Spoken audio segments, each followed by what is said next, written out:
So today's verse comes from 1 Timothy chapter 4 verse 12. And this is a part of this is pretty common, and I think a lot of people will recognize this, but it says, "Don't let anyone look down on you because you are young." And this is a letter from Paul to Timothy. Don't let anyone look down on you because you are young, but set an example for the believers in speech, in conduct, in love, in faith, and in purity.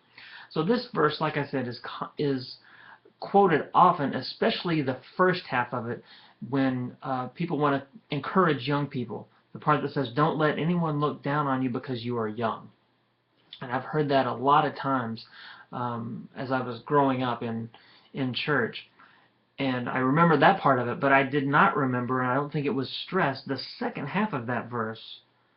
But set an example for the believers in speech and conduct and love and faith and in purity. And that's the important part. Well, it's all important, but we need to take a look at that second part as well. So set an example in speech. You know, what does that mean? And I think that, well, Jesus said that out of the abundance of the heart,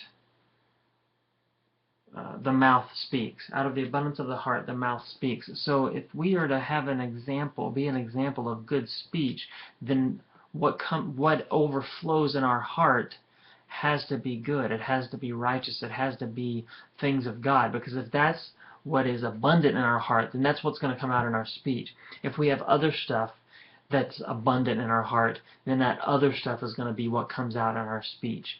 And so that's how young people, and by the way, if I can talk about this term young people, in that culture, the word that they're using for young people basically meant anyone under the age of 40. So it's not just talking about teenagers and children, but up to middle-aged people is who this is addressed to. So pay attention to your speech, and to do that, you've got to pay attention to what is abundant in your heart. The next thing it says is in our conduct. We have to be an example of proper conduct. Just because we're young doesn't give us a reason or an excuse to behave improperly. And the next thing says in love. Be an example in love. The Bible says that people will know Christians because of their love for one another. Well, this is challenging young people to be the example of that. So pay attention to how we are loving other people, how we're loving other Christians, and how we're loving non-Christians as well. We have to be an example of that. And the next two things are in faith and in purity. We have to be an example in faith. And we get faith by getting into the Word. We get faith by asking God to give us more faith. That's what the Bible says. And in purity, again, talking about the way that we act and the things that we do. Are they pure? So this is a big challenge for young people. It's not just about not letting people look down on us. That's one thing.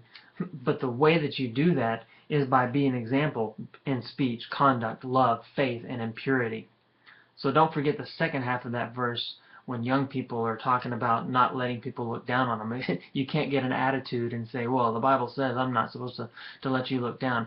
Read the second half of that verse and then think about what you want to say and how you want to act.